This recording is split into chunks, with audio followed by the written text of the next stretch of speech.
during the press conference. Please allow time for the translation to take place after each response. To ask a question, please raise your hand, introduce yourself and the organization you represent, and specify to whom your question is addressed. Ashraf, if I can pass the floor to you, we could start the question and answer session. طيب اللي عنده سؤال كده بعد اذنكم. اتفضل.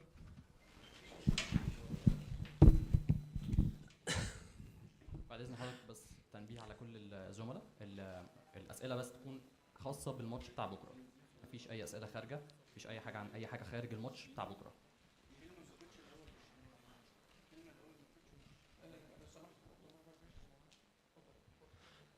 كوتش احمد علي رئيس القسم الرياضي بموقع الميدان. سؤالي في حاله من القلق لدى جماهير النادي الاهلي بخصوص مستوى النادي الاهلي خلال المباريات الثلاث اللي خاضها الفريق قدام الزمالك وفي بطوله السوبر، ففي حاله من القلق ان يبقى الماتش غدا هيبقى صعب. ممكن تطمن الجماهير بايه عن الماتش الغد قدام النادي العين؟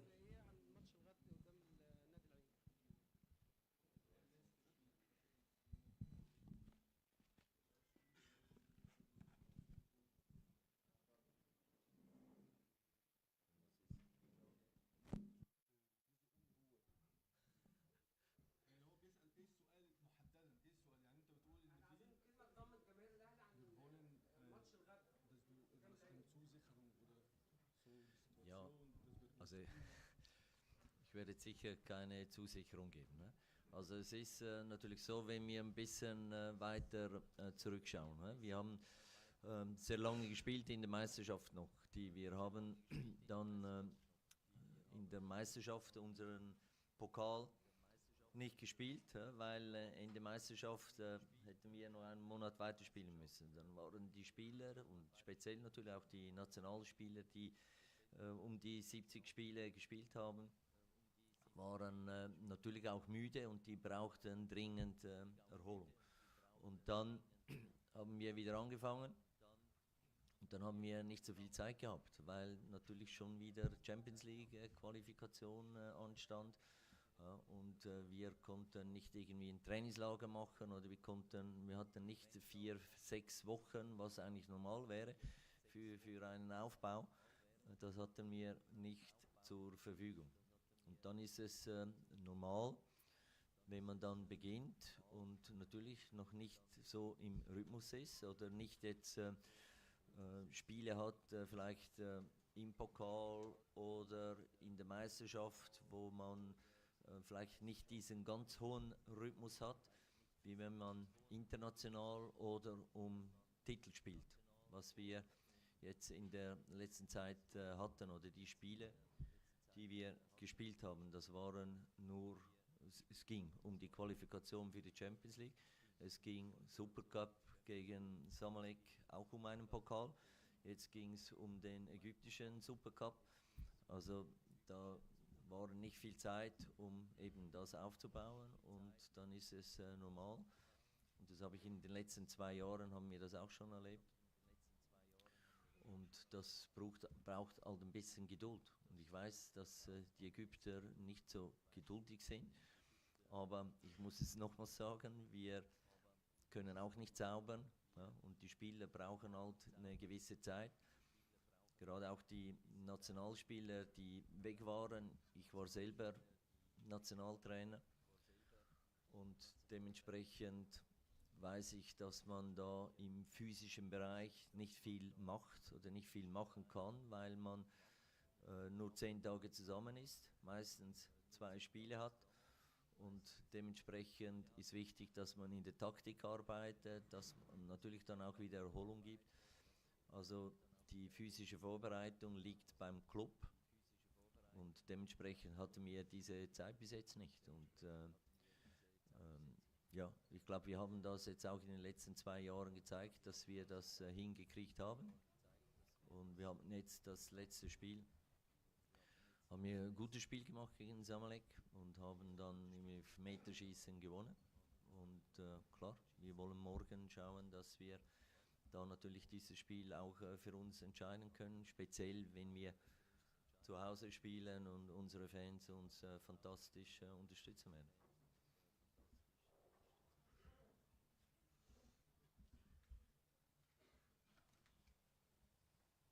احنا بسم الله الرحمن الرحيم. بنقول ان انا ما بوعدش اي حاجه، ولكن انتوا لو بصيتوا للفتره اللي انا كنت فيها، خاصه بدايه الموسم، الماتشات اللي احنا لعبناها كانت كلها ماتشات كؤوس لغايه دلوقتي. الدوري السنه اللي فاتت كان طويل جدا، اللعيبه الدوليه لعبت تقريبا 70 مباراه وكانوا محتاجين لراحه بدنيه. بدأنا بدوري الأبطال ضد جورماهيا رايح جاي.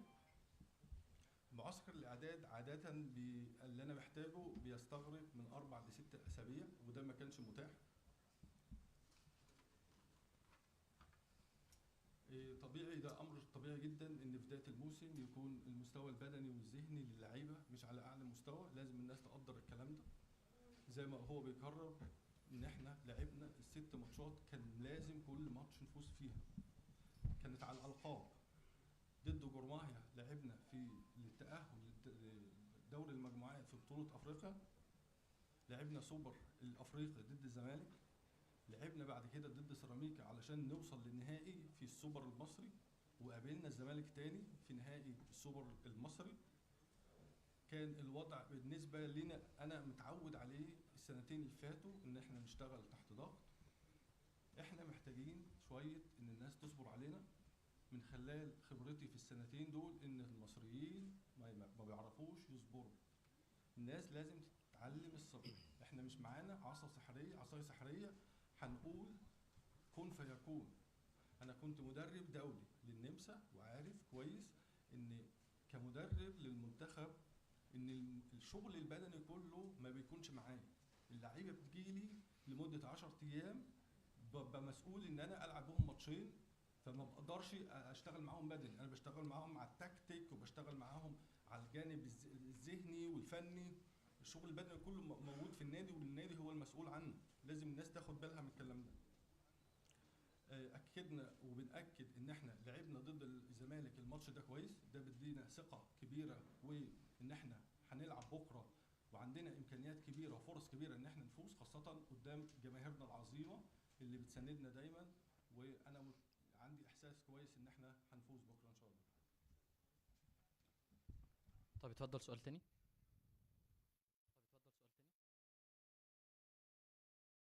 محمد يسري من وكالة رويترز. الاهلي لعب ماتشين، اخر ماتشين ما سجلش من لعب مفتوح في نهائي السوبر الافريقي ونهائي السوبر المصري. هل الاحصائيه دي لا تقلق مارسيل كولر قبل مواجهه العين ان هو ما دعمش خط هجومه بشكل كافي في مباراه الانتركونتيننتال؟ وما تقييمه لسوق الانتقالات بتاع الاهلي في الصيف الحالي؟ شكرا. Ja, also wir haben 2 Tore erzielt gegen Ceramica und wir haben 0:0 gespielt gegen Zamalek. Also haben wir Tore geschossen. هو بيقول ان احنا ده كلام، احنا سجلنا هدفين ضد الزمالك ولعبنا 0-0 الماتش الاخير ضد الزمالك. ضد سيراميكا 2 حطينا جونين 2-1 وضد الزمالك 0-0. فالهجوم بتاعنا موجود يعني.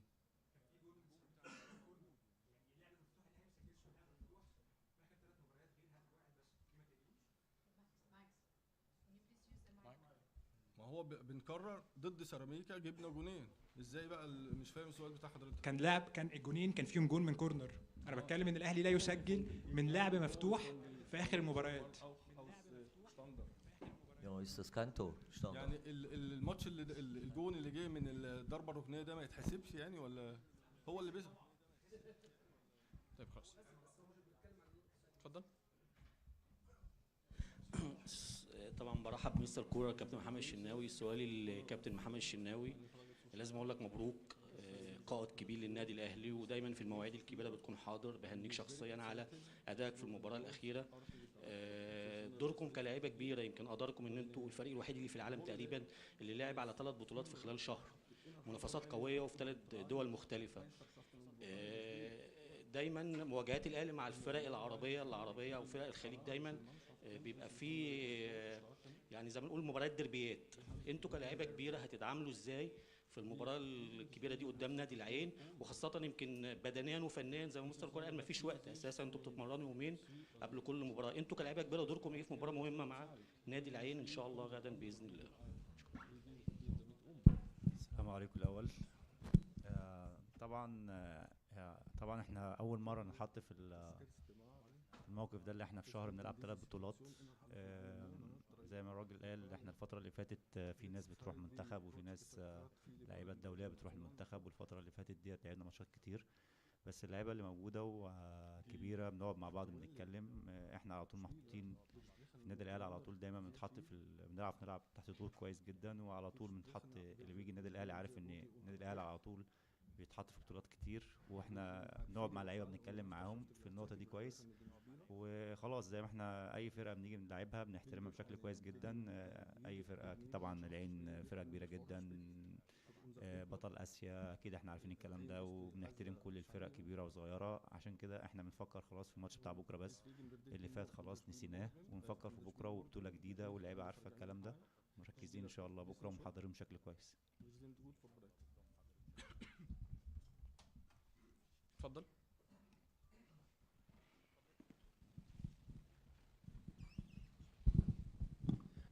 سؤالي للكابتن مارسيل كولر وكابتن محمد الشناوي. دلوقتي كان في نغمه بتتردد الفتره اللي فاتت دي في الاعلام الاماراتي وما بين اللعيبه وبعضها، ان الماتش ممكن يكون سهل عليهم حتى في وجود يعني عدد كبير من الجماهير. عايز اعرف رد مستر مارسيل كولر وكابتن محمد الشناوي.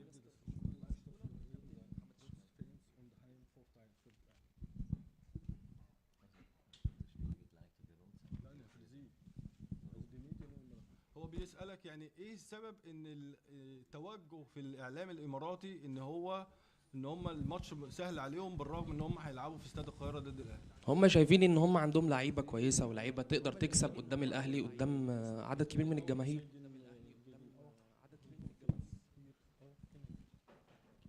Ja, wir haben auch gute Spieler und wir spielen zu Hause und dementsprechend das Stadion wird sehr gut besetzt sein und dementsprechend wissen wir, dass unsere Fans uns unterstützen und nach vorne peitschen und dementsprechend sehe ich da nicht irgendwie einen Vorteil für den Gegner. احنا عندنا اللعيبه بتاعتنا كويسه جدا، عندنا جوده في اللعيبه ممتازه جدا، هنلعب على ارضنا، الاستاد هيكون مليان ان شاء الله، الجماهير دي بتدفعنا دايما للامام وبتكون عنصر مؤثر جدا في ان احنا نفوز. انا مش فاهم بالظبط ايه الداعي ان المبرر ان الميديا اللي في الامارات ممكن يكون لها اهداف تانية، ولكن انا شايف ان احنا فرصنا كبيره جدا للفوز بكره. سؤال تاني؟ اتفضل. طيب كابتن شناوي هيرد على السؤال. هو مش هيختلف كتير طبعا عن الراجل قال الكلام، بس في الاول وفي الاخر اي اعلام في بلد، يعني بلد الامارات طبعا، يعني بيتكلم على فرقته كويس، بيدعمهم بيحفزهم، وده حق مشروع يعني ليهم، يعني في الاول وفي الاخر. بس في الاول احنا نفكر في نفسنا، وعندنا مباراة كويسة بكرة مع فرقة كبيرة، اكيد طبعا في وسط جمهورنا اكيد المباراة تبقى صعبة جدا يعني عليهم. اتفضل. Hi, Paul Walker, commentator for Host Broadcaster on behalf of FIFA. To Marcel, could you give me your assessment of Al Ain and the strengths that you see from their team, and your thoughts on Enan Crespo as a coach as well, please? Thank you.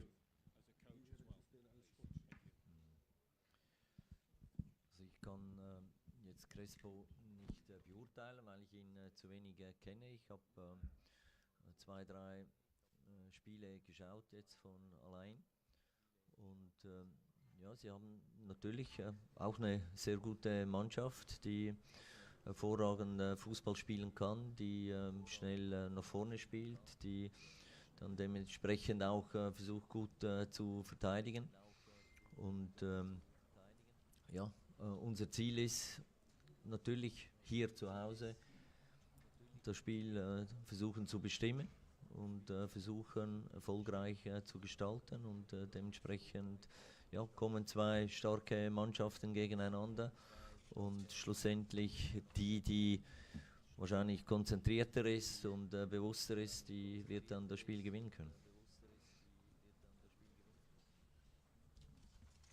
هو بيقول انا ما اقدرش اقيم الاداء بتاع هرناند كريسبو كمدرب لان ما اعرفوش ما شفتش له غير ماتشين 3 وده مش كافي ان انا اقيمه كمدرب. بالنسبه لفريق العين هو فريق كبير بيلعب كويس جدا لقدام وعنده كوره هجوميه ممتازه. احنا لازم ندافع كويس علشان نقدر نعدي الماتش ده. احنا بقرر ان احنا هنلعب على ارضنا وده دافع كبير جدا. احنا لازم نفرض اسلوب لعبنا بكره وده هدفنا ان احنا نفرض اسلوب لعبنا على فريق العين. الفريقين كبار يعني ممكن نسمي الماتش ده ان فريقين كبار جدا بيلعبوا ضد بعض واللي مركز اكتر واللي عنده اصرار للفوز هو اللي هيفوز بكره. طيب اتفضل.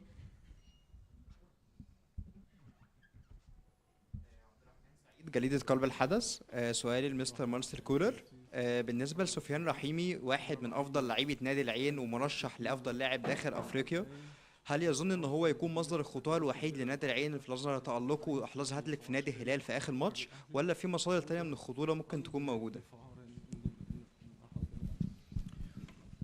Nein, wir haben natürlich gesehen, dass das ein sehr guter Stürmer ist aber ja, er ist nicht alleine. Es sind noch dann 9 andere Feldspieler plus ein Torhüter mit dabei, die auch hervorragend Fußball spielen können. Und wir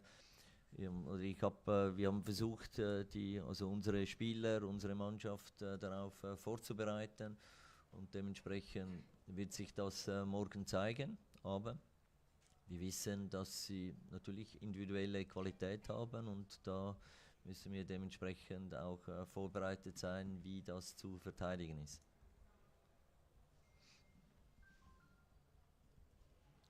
طبعا احنا عارفين ان رحيمي مهاجم كبير ولكن ما ننساش ان هو ما بيلعبش لوحده والكرة ما بتوصلوش لوحده، في 9 لعيبة بيلعبوا معاه و9 لعيبة أقوياء. احنا عارفين ان هو الفريق كله فريق قوي. اللعيبة اللي احنا عددنا الفريق على نقاط القوة وتكلمنا معاهم على نقاط القوة اللي فريق العين، نرجو ان هم يطبقوا الكلام اللي احنا اتفقنا عليه بكرة واستعدينا لهم كويس. القوات المهارات الفردية للاعبي العين معروفة بالنسبة لنا وده مش شيء جديد، وانا قررت ومهيئ اللعيبة بتاعتي كويس لقدرات العين الهجومية.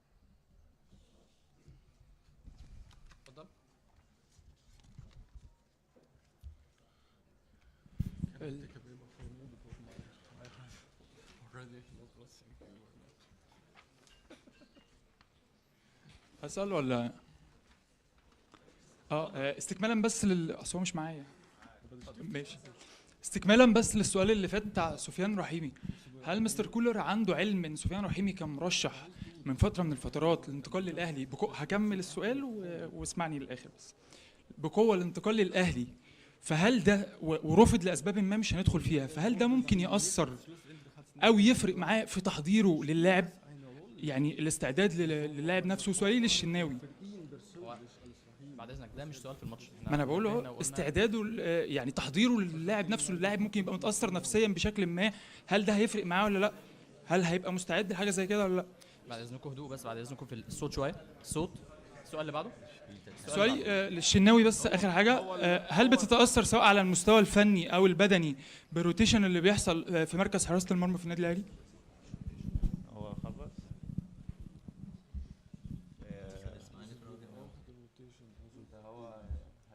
هو قال ما فيش فرق، يعني اذا كان حتى بالرغم من فشل المفاوضات السابقه معاه زي ما انت قلت ده ما بيأثرش حاجه. تمام. السؤال الثاني معلش.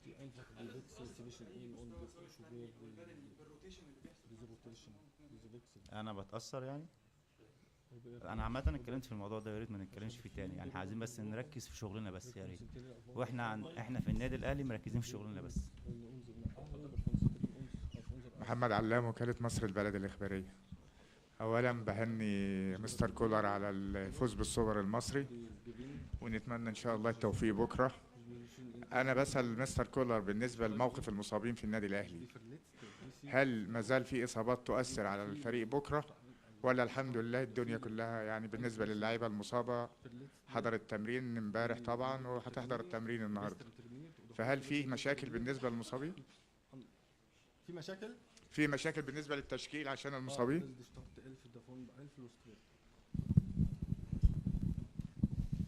Ja, also es gibt immer wieder, wenn man natürlich intensive Spiele hat, wenn man wenig Zeit hat dazwischen, um gut oder vielleicht jetzt perfekt zu regenerieren, gibt es immer wieder Verletzungen.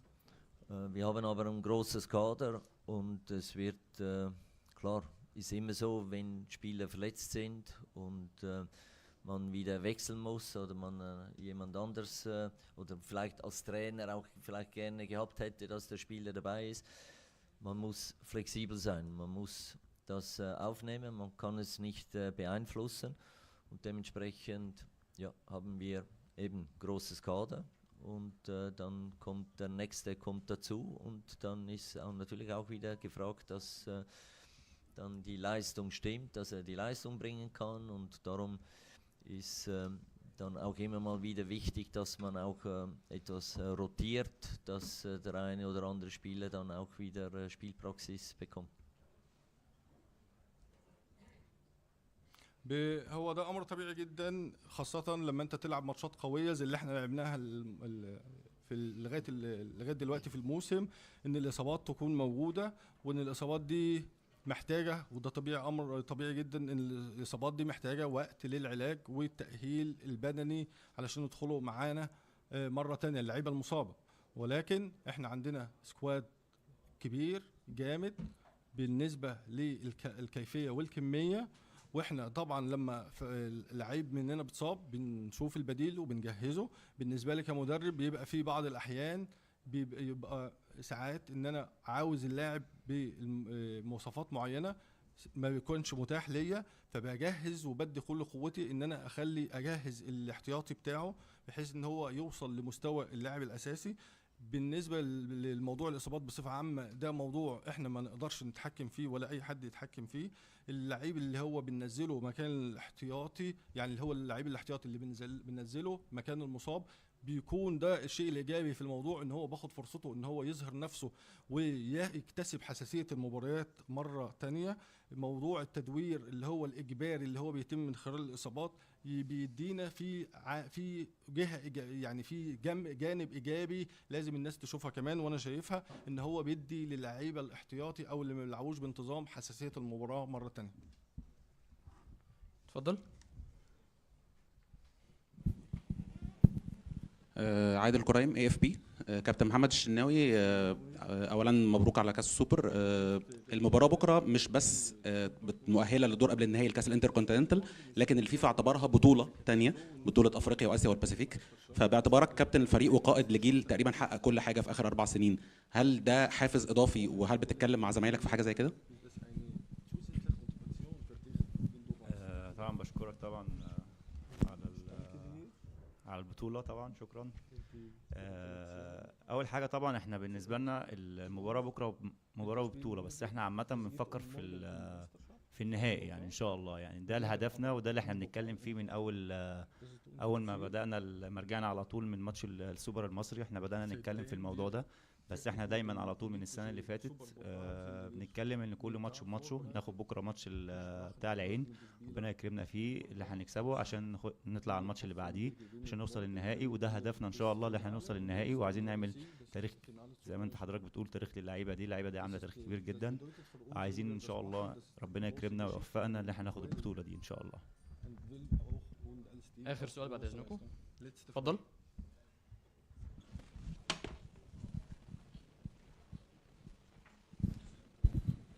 سؤال الكابتن مستر كولر وكابتن شناوي. العين على قد ما هو فريق قوي على قد ما هو دفاعه استقبل اكتر من هدف، سواء في ماتش الغرافه او في ماتش الهلال. وفي ماتشات تانية برضو في الدوري ممكن يكون فاز لكن دخلت فيها جوان كتير. حضرتك شايف ان نقدر نشتغل على حاجات كتير في تاكتكس ممكن ان شاء الله يبقى الاهلي بكره فايز باذن الله بالماتش ده؟ شكرا.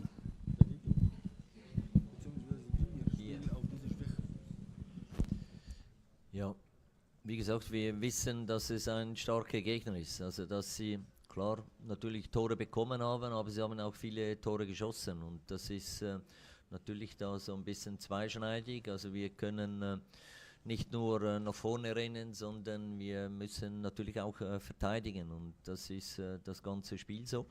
Und wenn wir das gut tun, dann haben wir gute Möglichkeiten, morgen als Sieger vom Platz zu gehen.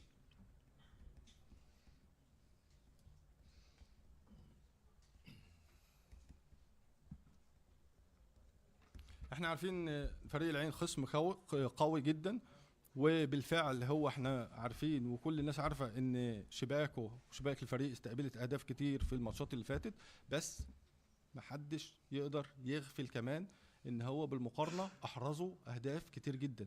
معنى كده ان هم عندهم هجوم قوي جدا في المقابل، والكلام ده معناه لينا بكره ان احنا مش هقدر اخلي ال11 لعيبه اقول لهم اجروا يلا روحوا هاتوا جوان فيهم، الدفاع بتاعهم مش افضل حاجه، ولكن عندهم هجوم قوي جدا لو اديت لهم الفرصه هم هيسجلوا فيك اهداف كتيره جدا ان انت مش هتقدر تعوضها. عشان كده لازم نلعب باسلوب متوازن ونحاول ان احنا نخلق الفرص اللي احنا نخلقها نستغلها، ولو عملنا كده عندنا فرصه كبيره جدا ان احنا نفوز بالماتش بكره. شكرا جزيلا. التمرين بتاع الاهلي مفتوح اول ربع ساعه لكل الاعلاميين. شكرا.